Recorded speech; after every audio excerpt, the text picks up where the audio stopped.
I gotta be honest with you. The recent episode of Cosmos was amazing. It's the only show out there that is as cool as mine. April 24th, 2014, The People's Radio.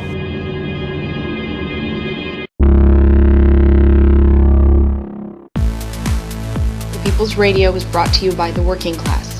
The thoughts and opinions expressed on the People's Radio do not necessarily reflect the thoughts and opinions of the People's Radio, of the supporters of the People's Radio, or of anyone else.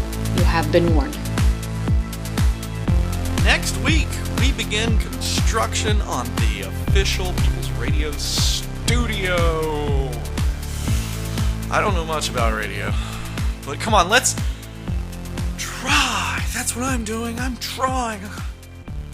It's gonna be awesome. It's gonna be great. I gotta get like this switchboard, do calls and all that stuff. I'm gonna try to see if I can do software-based everything. Because if I could just do the radio in like a YouTube live format so that you guys can interact with me in real time, call into the show, give me your thoughts, give me your opinions, the show's gonna be a lot more fun, and I welcome the trolls. The trolls. Ooh boy, will we feed the trolls! It's gonna be a blast! But, first, Cliven bundy. Cliven bundy. Let's get right into it. I told you right here on the People's Radio, Cliven bundy was a welfare rancher. Cliven bundy was a moocher. He was a thief. He was a no good, down, dirty, rotten scoundrel. And now I've got the proof. Let's take a look. The Negro. I want to tell you one more thing I know about the Negro. When I go through Las Vegas, North Las Vegas, and I would see these little government houses, and in front of that government house, the door was usually open, and the older people and the kids, and there's always at least a half a dozen people sitting on the porch. They didn't have nothing to do. They didn't have nothing for their kids to do. They didn't have nothing for their young girls to do. And because they were basically on government subsidy, and so now what do? They abort their young children. They put their young men in jail because they never learned how to pick cotton. And I've often wondered, are they better off as slaves picking cotton, having family life and doing things, or are they better off under government subsidy? They just transferred it, that's all. Yeah, they didn't get no more freedom. They got less freedom. They had less family alive, and their happiness, you can see in their faces, they weren't happy sitting on that concrete sidewalk.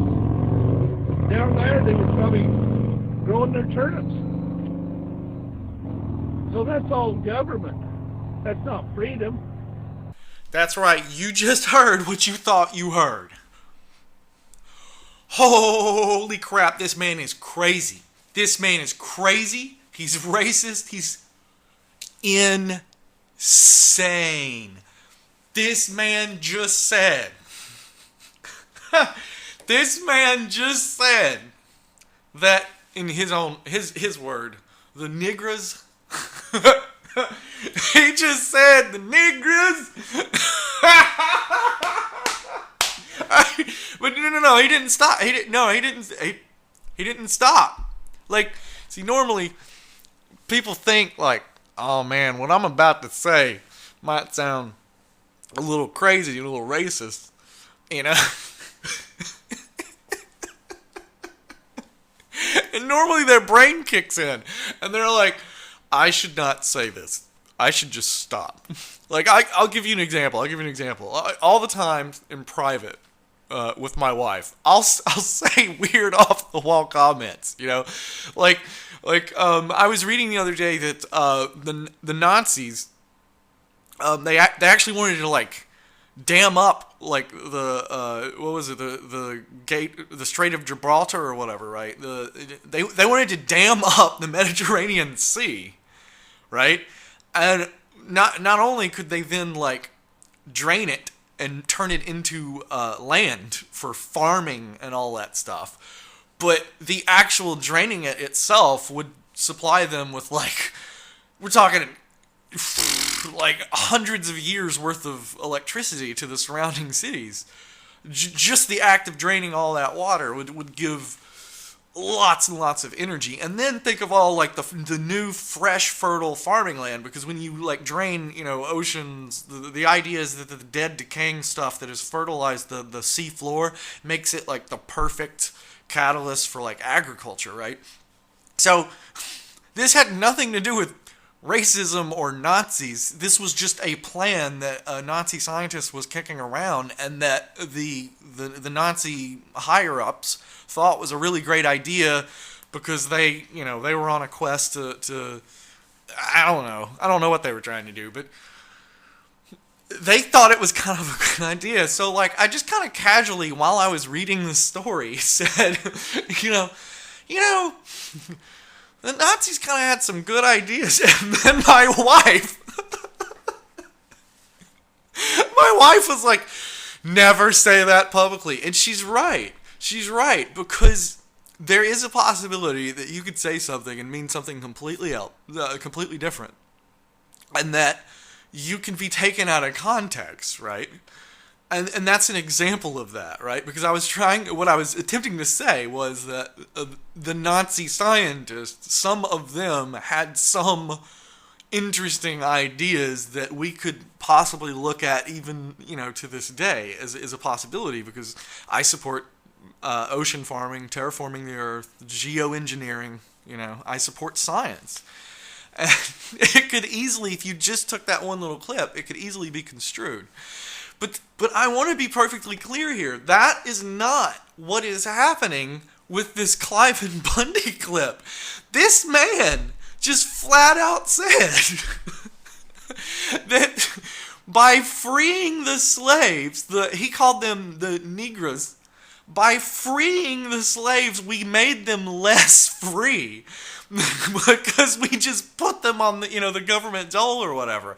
This man just flat out said that we should still have black people as slaves because they were better off in the fields, working the fields, picking cotton, instead of sitting at home and doing nothing and taking welfare. It's the most racist statement I have heard since I can't remember somebody saying something that racist. It's insanity. It's just, holy crap. You guys want to hear it again? Subsidy. And so now what do? They abort their young children. They put their young men in jail because they never learned how to pick cotton. And I've often wondered, are they better off as slaves picking cotton, having family life and doing things, or are they better off under government subsidy? Transfer. They just transferred it, that's all. Yeah, they didn't get no more freedom. They got less freedom. They had less family alive.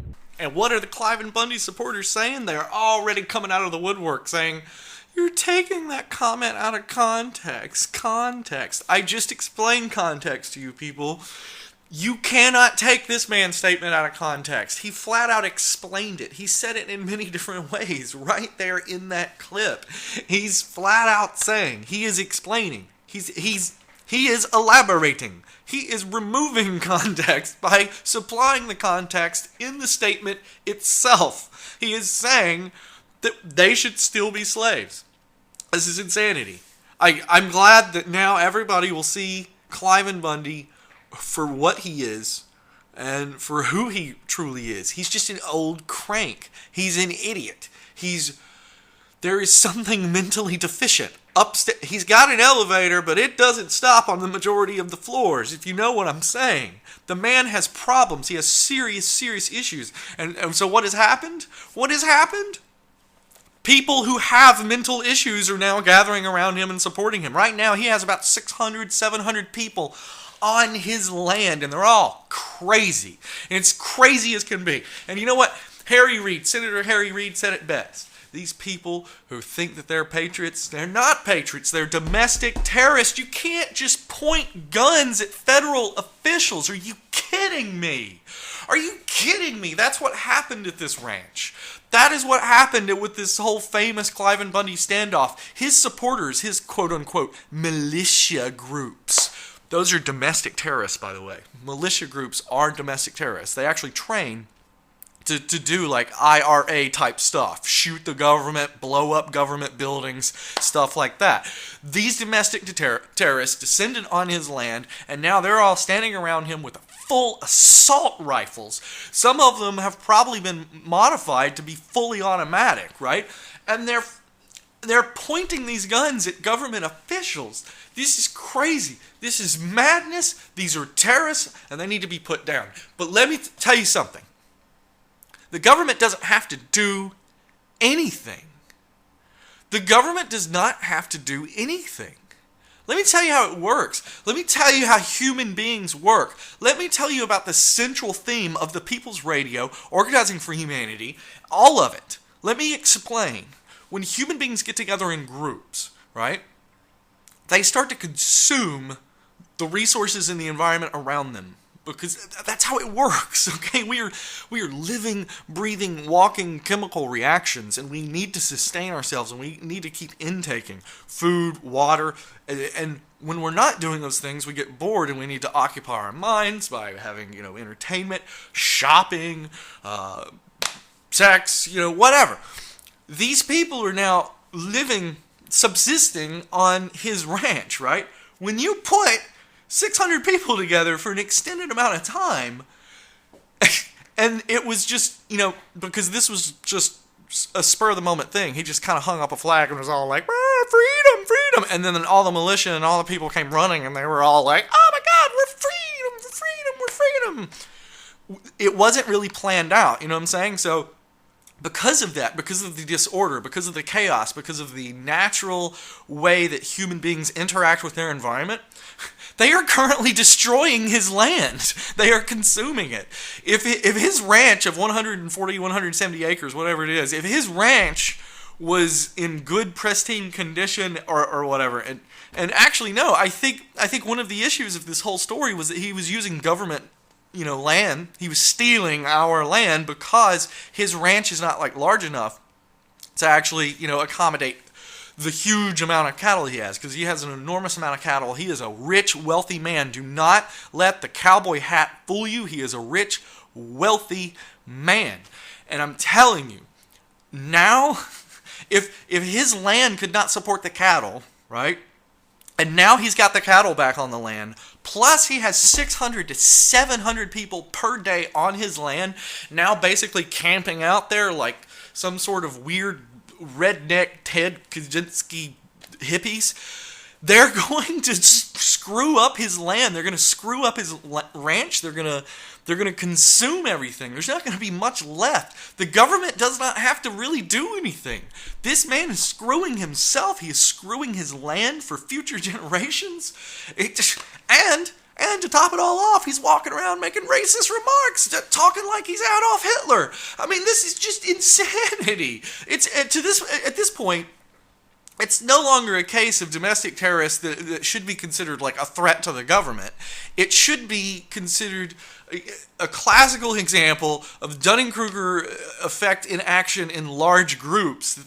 It should be seen as an example of just morons coming together to support a moron, and they have no idea what they're doing. They have no plan whatsoever, and they're just screwing themselves. They're screwing their own movement. It's hilarious. The entire thing is blowing up in their faces, and the United States federal government has not had to do anything. The United States federal government backed off. They backed off and they gave them the cattle. Now, the GOP politicians, the Republican politicians have been really quiet, and they haven't talked about Cliven bundy. But now that the man went all super Hitler, they're forced to say something. Senator Rand Paul says, his remarks on race are offensive, and I wholeheartedly disagree with him. That's like the weakest. What do you expect from a libertarian who's a racist himself?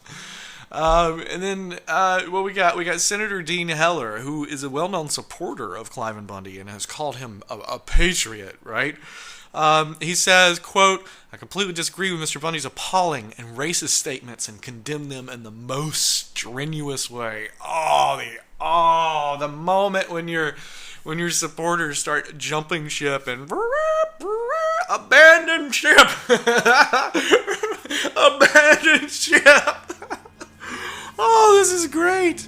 This is great! The hatred of bigots always self-implode. Never forget that.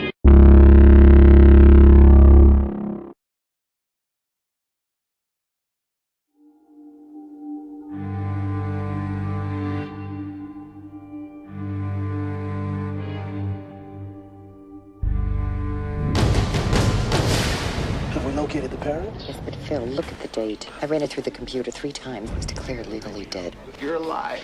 Have I really been gone 8 years? Where have you been all this time? You went somewhere. How did you get there? I can't remember. It's transmitting in alpha waves with complex frequency patterns in them.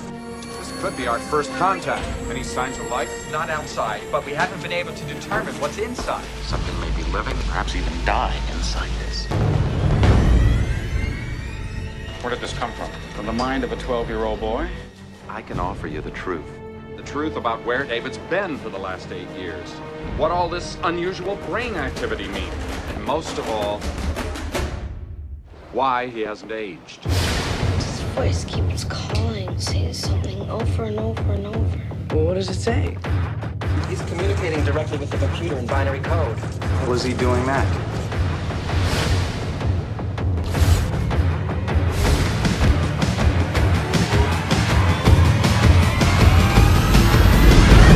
Right now, he's up there somewhere flying around inside it.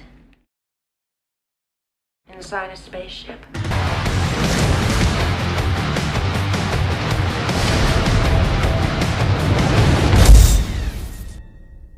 You know, I recently received some criticism from a good friend of mine. I won't name any names, Robert, but basically the criticism was, you know, I come across kind of angry on the radio sometimes, and instead of, like, informing and educating, I seem to tear down.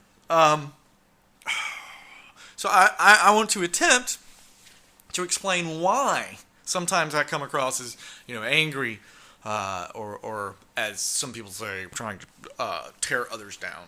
I don't know why somebody would give me that criticism. I try to be as informative as possible. In this segment, I'm going to try to be as informative as possible.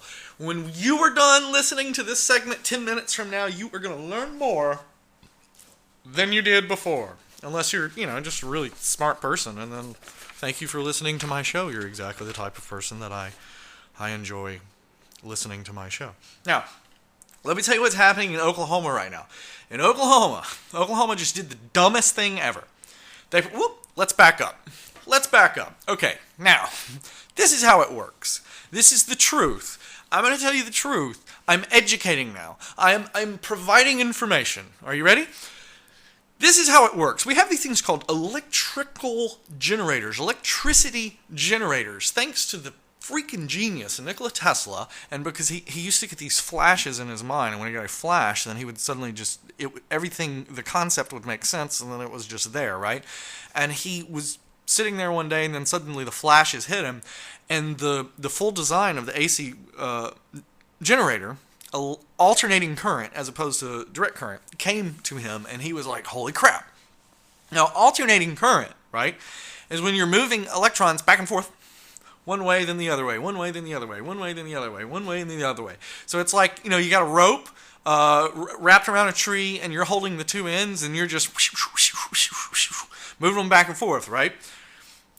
That's how it works. Now, direct current is when the electrons are just like a laser beam shot straight down the wire, and they, you know, like go in one direction only, and it's just a constant supply, and then it'll loop back around, because when you close the circuit, you know, electricity, blah, blah, blah. I am not an electrical engineer. I am not an electrician. So if I say some things that are false, don't blame me. I'm merely trying to inform.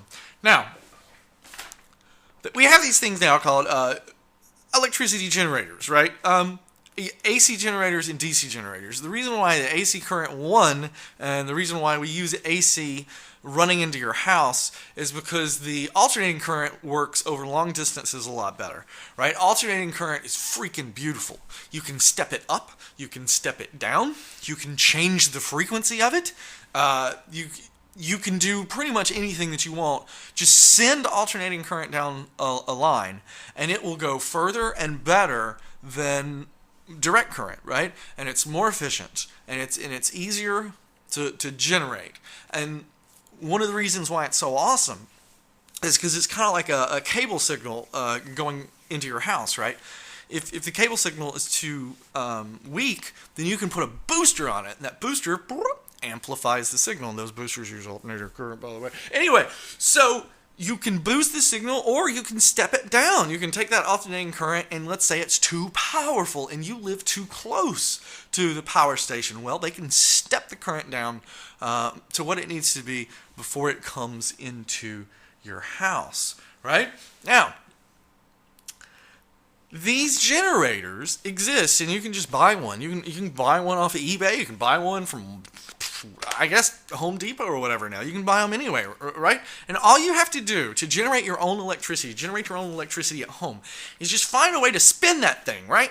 Well, that is not necessarily always an easy thing to do, right? I mean, you can't just put it on a wind turbine, because sometimes wind doesn't blow. So if you wanted to buy a big generator to generate power for your house, then sometimes it's going to be spinning and generating electricity, and you'll be sitting there doing work on your computer and watching TV or what have you. And sometimes the wind's going to go away, and you're not going to have any electricity, and you're all, oh, I made a bad decision, right? And this has been pitched as the problem with alternative energy since the beginning. The power companies do not want you to realize that you can turn a generator any way that you want. I mean, think about it. If you have a stream running through your backyard, you can just you can get a little generator, put a little water wheel on one end of it, and then the stream will turn it for you. Now, chances are that stream's not going to be enough power and powerful enough to power your home. So when we're talking about using alternative energy, we're normally talking about smaller outputs of energy on a smaller scale than what normally comes in on the hard line straight from the pole into your house, right? But now alternative energy, specifically solar photovoltaic cells, PV cells, right? These are the ambient power catchers, right? They just sit there on your roof. The blue things, they just sit there on your roof. They collect sun rays.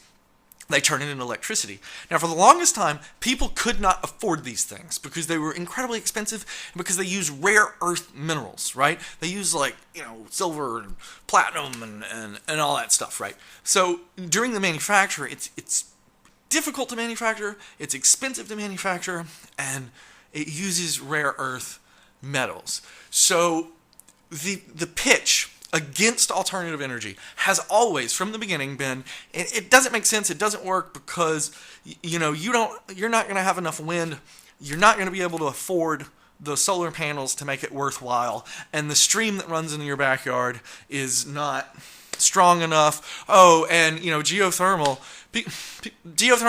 is really difficult to build, so it's kind of a high cost thing. So it gets. Now we're getting into modern day times. You need to know that just over the past 5 years, because we are approaching the singularity, just over the past 5 years, the price of solar PV cells has gone down 80%. 80%. That's amazing. That is amazing. And they project that over the next 5 years, it's going to go down another 80% or more, or 75% or 100%. One of the reasons why is because China has built all of these factories, and they have government workers that are just working 24/7, just churning out solar panels, solar PV cells. And one of the, the side effects of that is that now we, the Americans, can buy cheap solar cells. It's the same way that Walmart worked. Walmart was built on the back of cheap Chinese labor, and now it looks like our alternative energy grid has a chance to be built on that as well. But it gets even better than that, because now they've learned to make solar PV cells without the rare earth minerals, and they've learned to make them in mass quantities that's going to significantly reduce the cost of them by, we're talking about like 100-fold, right? So now, suddenly, solar becomes the energy. I mean, why would you want anything else? You've got a roof. You never use it. You're never up there. All right. Well, okay, maybe if you're in an apartment or whatever. But if you're in a home dwelling, a suburban home dwelling,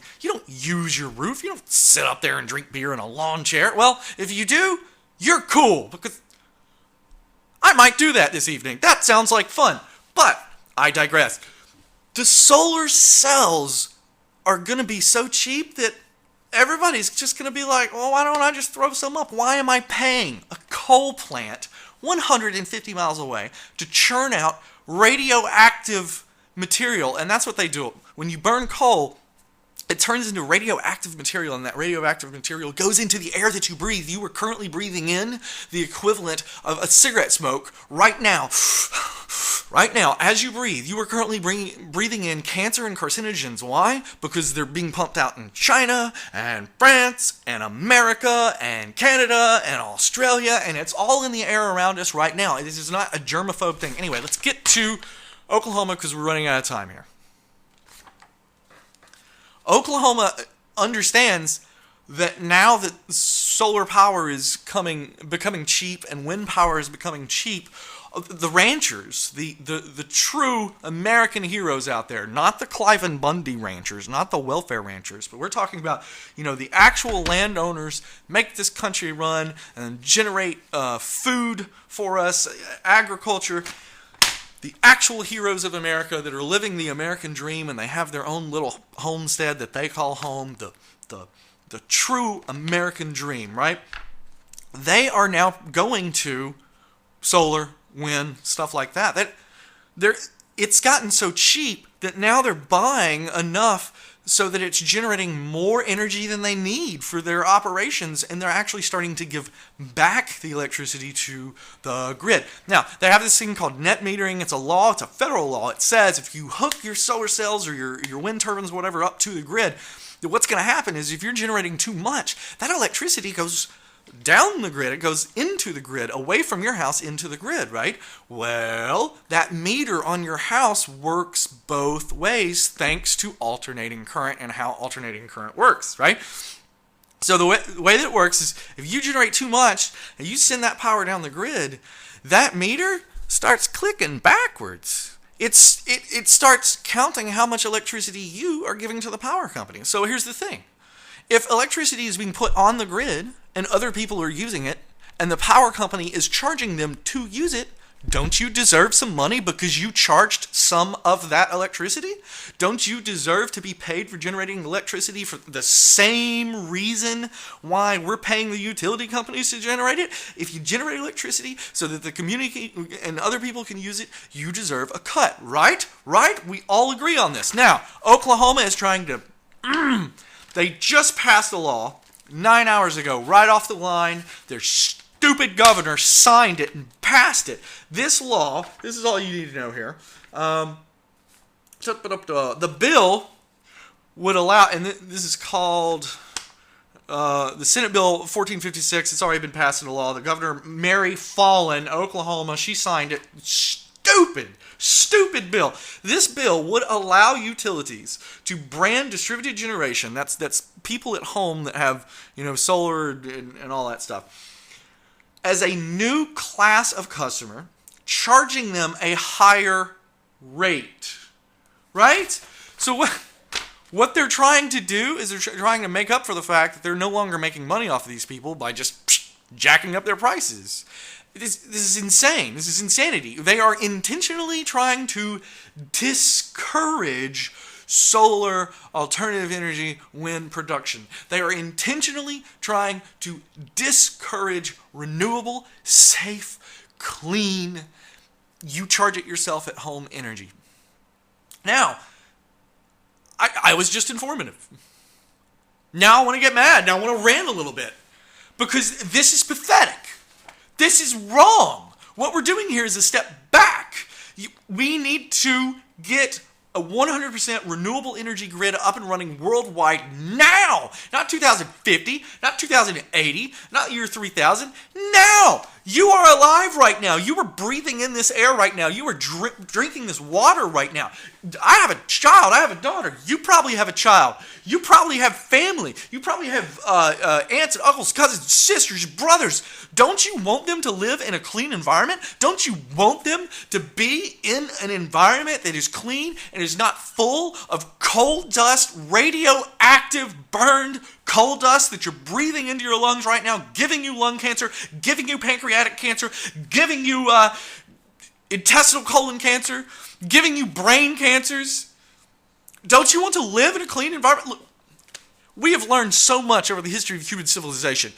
In the Middle Ages, they used to just dump their trash and their garbage and even their raw sewage just right in the middle of the streets. They would literally take their poop and just dump it into the streets. They would take their food and just dump it into the streets. And then they wondered why plague came and killed the majority of them. If you live in a pigsty, if you live in a dirty environment, it is not healthy, and human quality of life starts to go down. And I'm telling you, we currently live in the most polluted time in all of history. The air quality has never been worse. The water quality has never been worse. They are destroying your planet. You don't believe me? Right now, as I'm speaking, there are companies dumping toxic chemicals into West Virginia rivers and water supplies, water that people drink. There is companies dumping toxic chemicals into the Great Barrier Reef, something that our entire ecosystem, our entire planet depends on in order for life to exist, and they are polluting it. They are fucking polluting it. They are destroying your future. They are destroying your planet. They are destroying your home. They are destroying it. And it's all about greed. It's all about profit. You are nothing to the profiteers. You are nothing to the profiteers. They are killing you.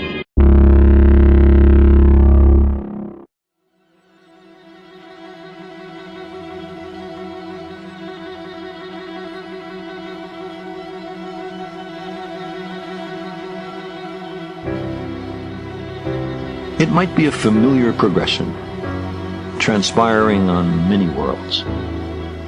A planet newly formed placidly revolves around its star. Life slowly forms. A kaleidoscopic procession of creatures evolves. Intelligence emerges, which, at least up to a point, confers enormous survival value. And then, technology is invented. In a flash, they create world-altering contrivances. Some planetary civilizations see their way through, place limits on what may and what must not be done, and safely pass through the time of perils. Others, not so lucky or so prudent, perish. This is one reason that in the long astronomical perspective, there is something truly epical about now. This is the first moment in the history of our planet when any species, by its own voluntary actions, has become a danger to itself, as well as to vast numbers of others.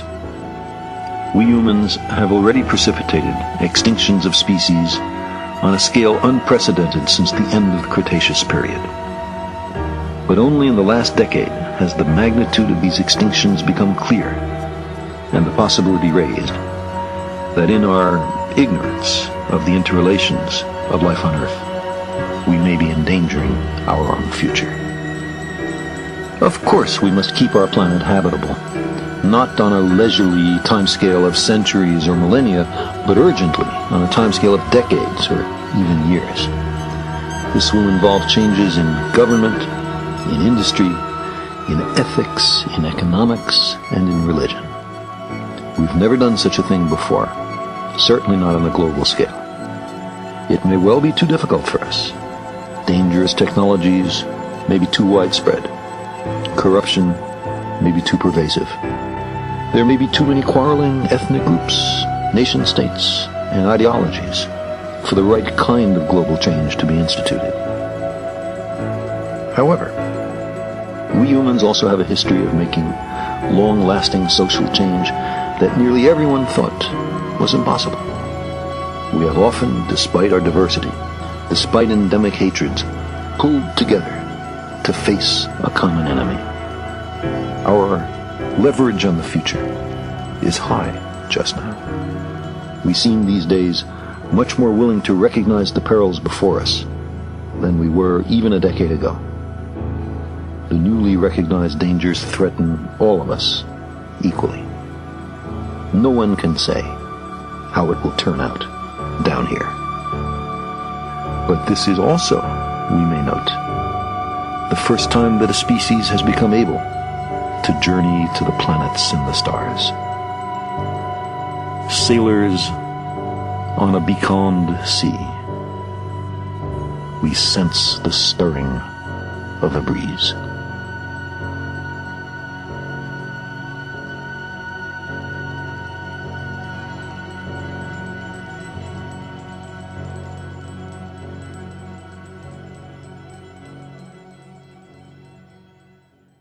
I never wish to discourage my listeners. I only hope to inspire them, to motivate them, to get them realizing that all we have is right now, today. That's all we have. We have some problems we have to fix, folks. We're not living properly. Our entire system was built wrong. Now, I understand in our haste to have these grand accomplishments, in our excitement, we built the Transcontinental Railroad. We started opening up all these coal mines. We started churning out power and electricity. We were so fast to build these wondrous machines around us that we didn't stop to think. Perhaps we should make sure we do it in a way that keeps the environment safe and protected for future generations, for our children and our children's children and our children's children. If we are to venture out to the stars, we have a long way to go. Even if the singularity will occur in 2033, we still have a long way to go. When the singularity gets up and running, it's not going to just instantly fix all problems. That's not physically doable. In order to release enough energy to restructure human infrastructure all at once in a short amount of time, you were literally expelling so much energy, you would probably warm the atmosphere up.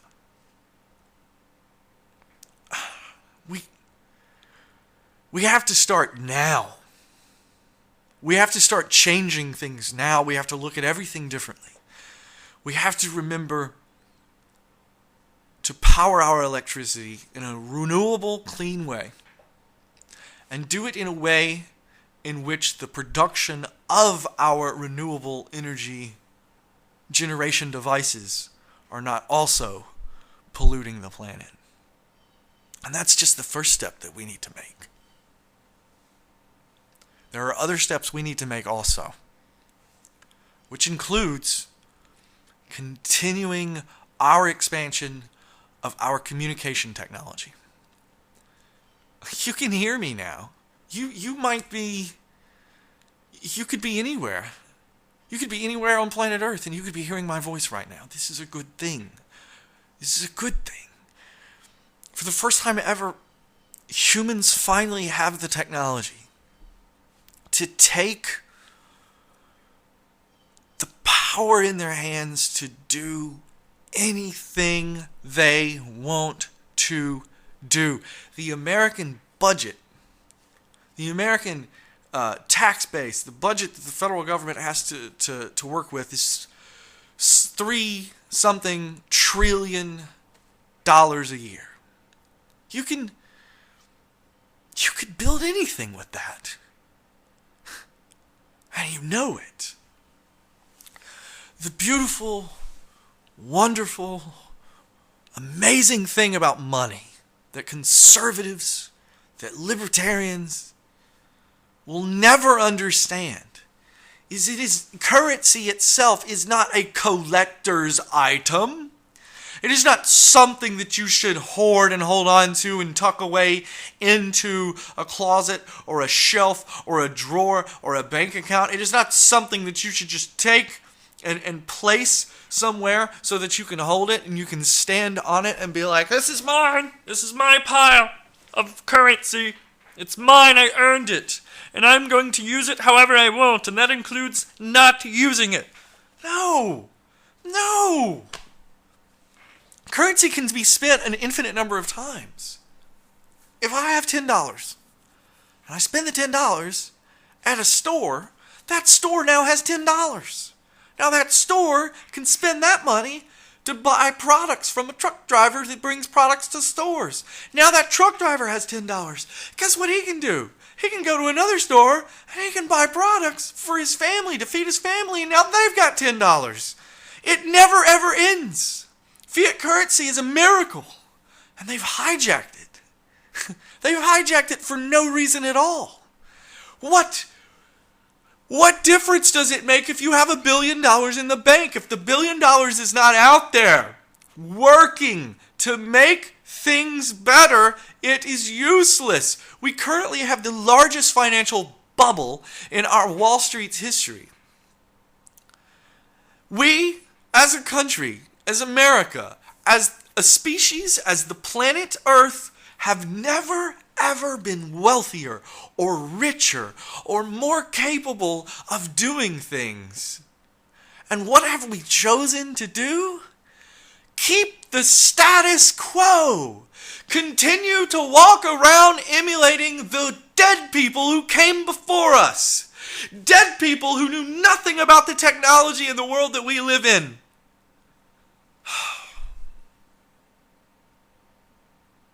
But I have faith in you. I have faith in all of you. I have seen the power that you all have. The power that is inside of you to do wondrous, amazing, and godlike things. Never, ever despair. You are part of something greater than yourself. You are part of a larger order.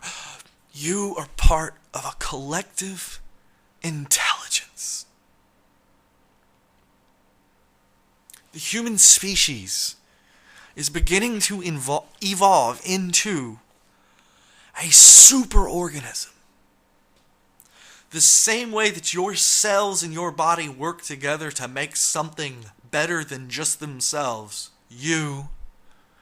we are coming together through the usage of science and technology and infrastructure to cooperate together daily and organize ourselves in these cities, in these super mega collective operations to create something better than our individual selves. That is the message that I preach here. That is what I wish to get across to all of you. When we work together, we can do anything. Anything. There is no limit. There is absolutely no limit. Human beings over 10,000 years ago built structures that are still standing to this day. It's incredible. And they did it. They came together to create something. They came together to build something better than themselves, and they did it. And it still stands to this day as a testament, as a monument to their ingenuity, their engineering. It stands as a beacon that tells future generations, we were here, we existed, we built this. And that makes them live forever. Do you understand? Do you understand how we can live forever? We can do anything that we want. All we have to do is just decide to get active, to start participating. Imagine Imagine if we started groups of like-minded individuals that got together once a week on the internet in a virtual work environment using the Oculus Rift, which will soon be out. But before the Oculus Rift comes out, we can just use normal, everyday, virtual workspace technology. Imagine if we got like-minded individuals together once a week just to work for 2 hours on a problem that faces the human race. Just imagine what they could accomplish. Imagine what they could get done just 2 hours a week if you have a variety of people, a variety of different types of people from different expertise, different backgrounds, so they all come together to work together on something. There's almost no limit to what they can accomplish. And I would like to create a group like this. I would like to start bringing people together, smart engineers, scientists, and like-minded individuals, people together in one place so that they can, in a technocratic way, help solve the problems of humanity. The singularity is near.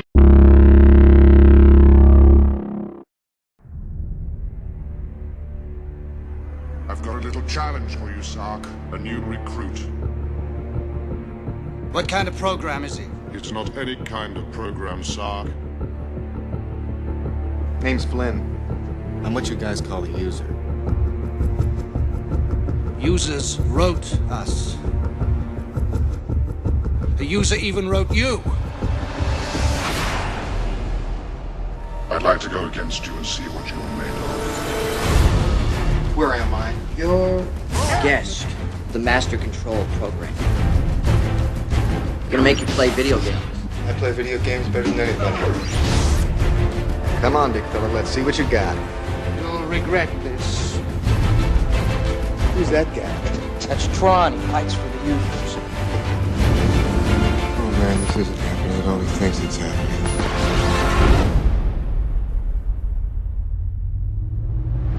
The guy was asking about you. Something different about him. You are a user. And everything you've done has been according to a plan. Wants all the games until he dies playing. Now for some real user power. I don't know how you survived. There's a Terminator.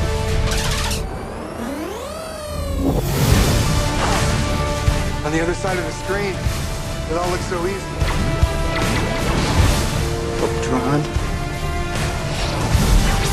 You really think the users are still there? The users can no longer help us, we're lost. My user wants me to go after the MCP. There's just 3 of us. Nice. You should have joined me. We made a great team. No! There's nothing special about you. You're just an ordinary program. So are you. One that should have been erased. Send out every game tank in the grid. Get out of here! Where's the program? You are making me talk. Finish the game! No! Nothing. End of life.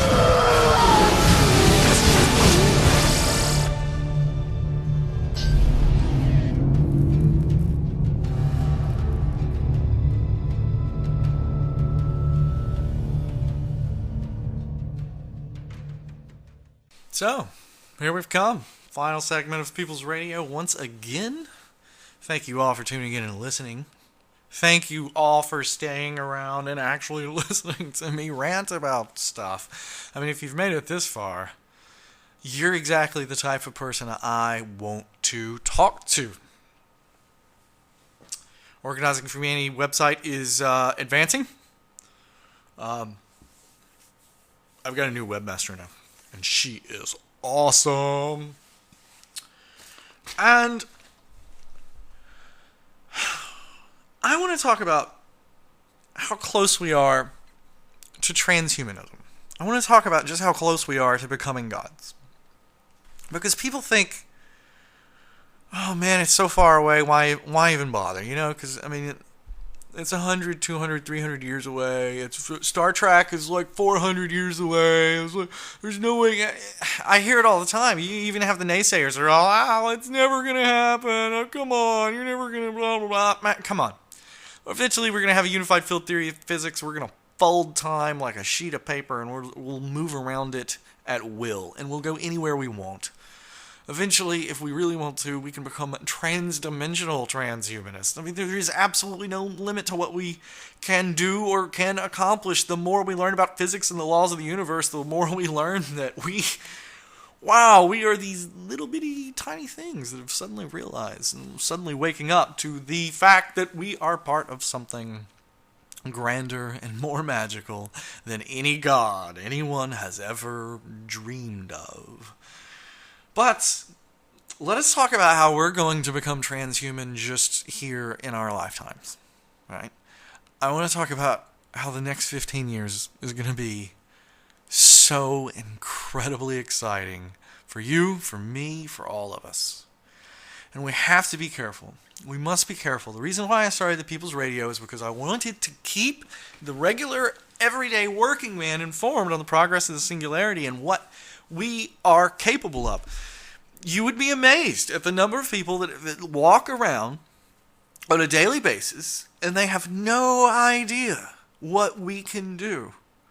You know, I've been thinking about printing up T-shirts with simple slogans that are pushing the ideas and concepts I'm trying to get across. And one of those is, in this, I really can't say it enough, what we can do now, what we can build now, what we can accomplish now is not what we're currently living in. We are living here in America in 1978. Our infrastructure is from another time, another generation, another workforce. You go to Silicon Valley.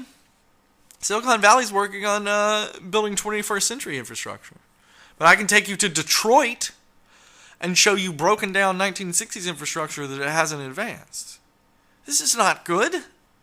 This is not a good thing. The human race is starting to split. Specifically, it's splitting into the rich and the poor. And I am so saddened that my fellow countrymen have been convinced over the years to just hate on the poor because they're poor. But, moving on. From The Independent. Are you guys ready for this? This is the payoff. Are you ready to hear something fantastic and amazing? Are you ready to hear how just one way that we're going to become transhuman here in the next 10, 15 years? 18 years or so? Scientists can now edit DNA to correct adult genes and cure diseases. Yeah, you heard that right. I'm reading an article from The Independent written by Steve Connor, published April 21st. Experts are hailing a fantastic advance of a new technology that can alter life-threatening mutations with pinpoint accuracy. A genetic disease has been cured in living adult animals for the first time using a revolutionary genome editing technique that can make the smallest changes to the vast database of the DNA molecule with pinpoint accuracy. Scientists have used the genome editing technology to cure adult laboratory mice of an inherited liver disease by correcting a single letter of the genetic alphabet, which had been mutated in a vital gene involved in liver metabolism. A similar mutation in the same gene causes the equivalent inherited liver disease in humans, and the successful repair of the genetic defect in laboratory mice raises hopes that the first clinical trials on patients could begin within 2 years. We have learned to reprogram our DNA. But not only that,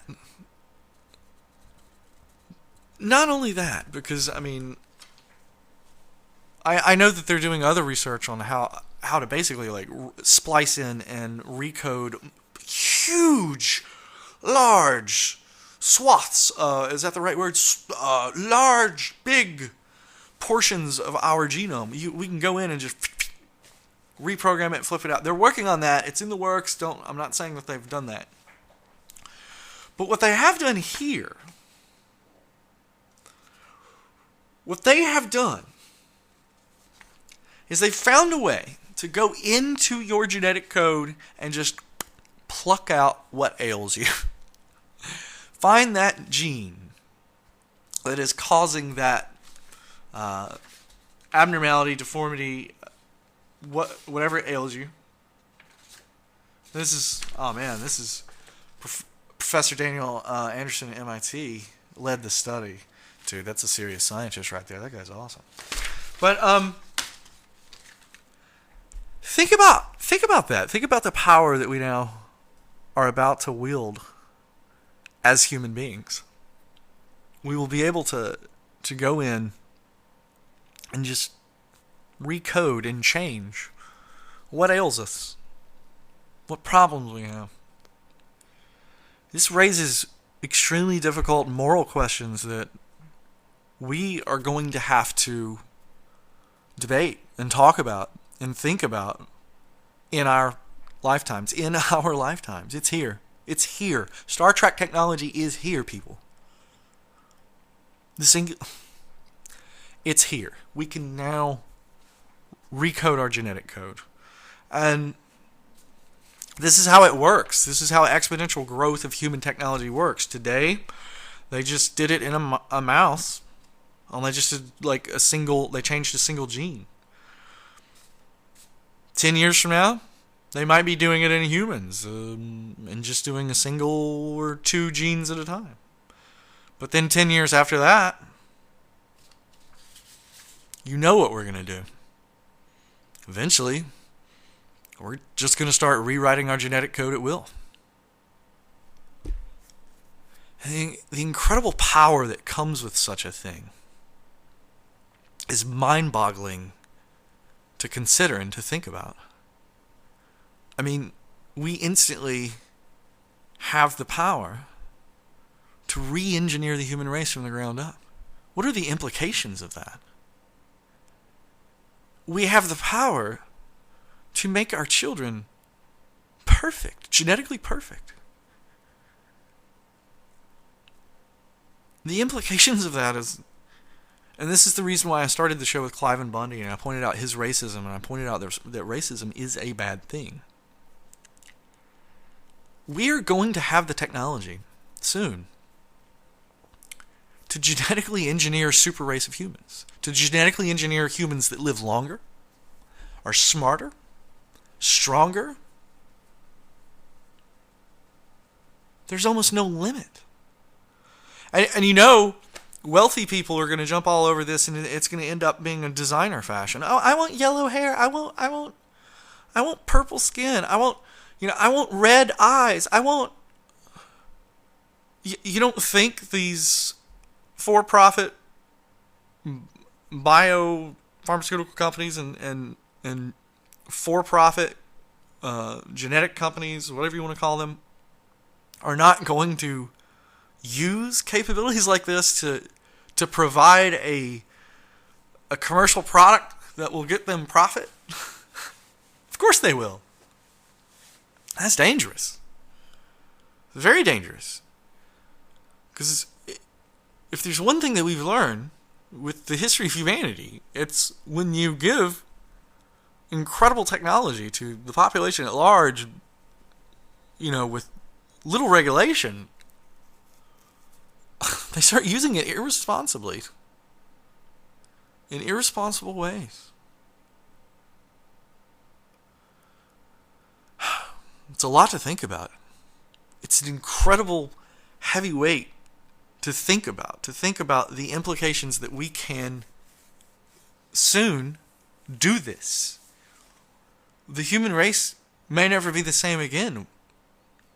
We may decide to change ourselves to the point that, we can no longer really resemble ourselves. I mean, what happens when an athlete decides he wants gills so that he can swim better? What happens when that technology actually becomes real? Do you think humans would just stop Do you think they'll just stop and they'll be like, no, we've gone too far? No. Humans keep pushing.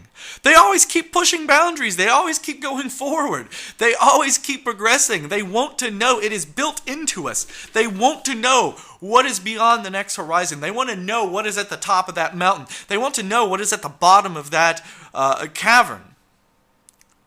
They want to go down that rabbit hole. They want to go into the future, and we're seeing it. I say on this program all the time, nothing will stop the progress of mankind, and I mean it. We are advancing at an exponential race. Technology is advancing faster than any one human or any group of humans can keep up with.